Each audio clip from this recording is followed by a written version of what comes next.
আজকে হবে কাঁকড়া। কাঁকড়াগুলো কেটে দিচ্ছে মা। ওরে বাবা রে, এ তো ডেঞ্জারাস ব্যাপার। কাঁকড়া কাটা মানে বিশাল শক্তির ব্যাপার।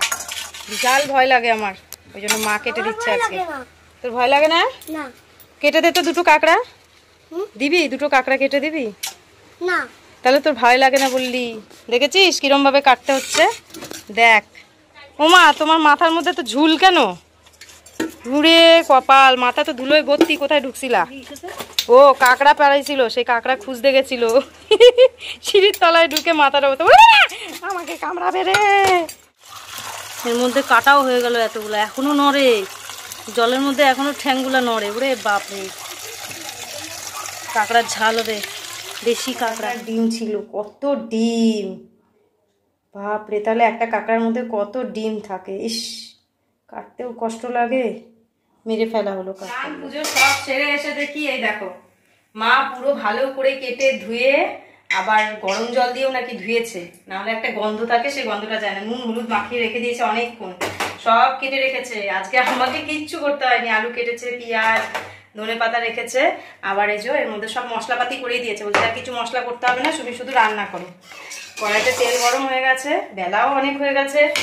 অন্য সব রান্নাগুলো হয়ে গেছে, নিরামিষগুলো। এটা আমিষ তো, তাই জন্য দেরি করে করছি। আর ঠান্ডা, ওরে বাবা, চোখ জ্বলে গেল। এত করতে তেলটা দেখতে হেভি লাগছে না? ফটর মটর ফটর মটর করে আবার আওয়াজও হচ্ছে। ভাজা হয়েই এসছে, নামিয়ে নেবো। এগুলোর মধ্যে মাংস কম থাকবে, কাটাকুটি বেশি থাকবে। ওরে বাবা, ছিটকাচ্ছে। সেই ছোট্টবেলায় খেয়েছিলাম, মা ধরে ধরে বানিয়ে দিত। বাপের বাড়ির ধারেই পুকুর ছিল, পুকুরের সামনে আসতো সন্ধ্যেবেলা করে, কাঁকড়া ধরে রান্না করতো আমাদের জন্য। দারুণ খেতে লাগতো।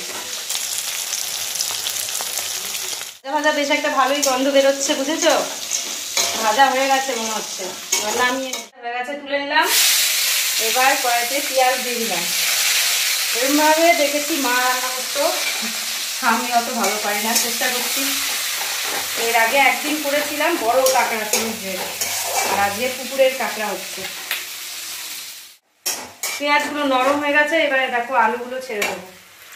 এই আলুগুলো একটু ভাজা ভাজা করেই মশলাটা দিয়ে দেবো। ছোটো ছোটো আলু, চন্দ্রমুখী আলু গলে যায় তো, ওই জন্য অত তাড়াতাড়ি দিই না, এতেই হয়ে যায়।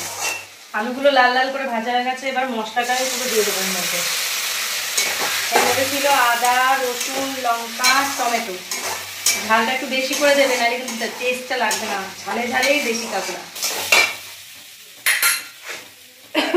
বাবা, প্রচুর ঝাল হবে, নাক মুখ জ্বলে যাচ্ছে। মশলা কষাতে কষাতেই কাঁকড়াগুলো দিয়ে দিয়েছি। এগুলো একটুখানি এর সঙ্গে নেড়ে চেড়ে এবার আমি একটু জল দিয়ে দেবো। এবারে ফুটলে একদম মাখা মাখা করে নামাবো, বেশি ঝোল করবো না। গা মাখা তরকারি হবে। ওই দিয়ে ধনে পাতা ছড়িয়ে নামাবো। বেলা 3টে বেজে গেছে। ছেলের আর বরের ভীষণ খিদে পেয়ে গেছে। কোন সকালে সেই খেয়েছে, খিদে পাওয়ারই তো কথা। সংসারে কাজ করতে করতে না অনেক দেরি হয়ে যায়। তাও তো মা আজকে কত কিছু করে দিয়েছে, তাও এত দেরি। দেখো, সকালবেলায় নিয়েছি ছেঁচি শাকটা রান্না করেছি, আর পটল আলুর তরকারি করেছি। চিংড়ি মাছালাও আজকে চলে গেছে, কখন এসে সেও জানতে পারিনি, তার জন্য শুধু করতে হয়েছে পটল আলুর তরকারি। এই যে এই বরকে দিই, খেতে থাকুক, ওইদিকে কাঁকড়া ফুটছে। আলুগুলো দেখছি অন্য সময় দিলে পরে পুরো গলে যায়, আজকে একটু শক্ত শক্তই আছে, কিছু করার নাই, একটু কমিয়ে রাখতে হবে। একটু ঢাকা দিয়ে রাখি, তাহলে কাঁকড়াটাও তাড়াতাড়ি নরম হবে। নরম হবে বলতে ওগুলোর ভেতরে একটু ঝোল নুন ঢুকবে, ভালো লাগবে খেতে। দেখি কতদূর কি হলো। দেখো কত জল ছেড়েছে। হা খিদে তো আমারও অনেক পেয়েছে। হ্যাঁ, এবার আলু গলে গেছে। ধনে পাতাটা ছড়িয়ে দিই, এবার নামিয়ে নেওয়ার পালা। 2 মিনিট ফুটুক, ধনে পাতা দিয়েছি, গন্ধটা ছাড়ুক, ততক্ষণে ফুটে ঝোলটাও মরে যাবে। একদম মাখা মাখা হবে, তবে গিয়ে টেস্টটা দারুণ লাগবে।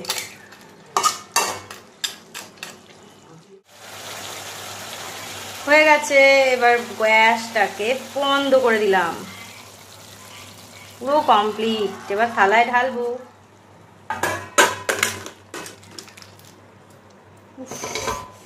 পুরো জিভে জল আসার মতো না, ঠিক তেমনটাই। ছোটবেলার কথা মনে পড়ে যায় কাঁকড়া দেখলে। বন্ধুরা, আমার এই ভিডিওটা তোমাদের কেমন লাগলো জানিও, আর ভালো লাগলে অবশ্যই লাইক কমেন্ট শেয়ার করে চ্যানেলটাকে সাবস্ক্রাইব করে দিও। এখনকার মতো টাটা, আবার দেখা হচ্ছে।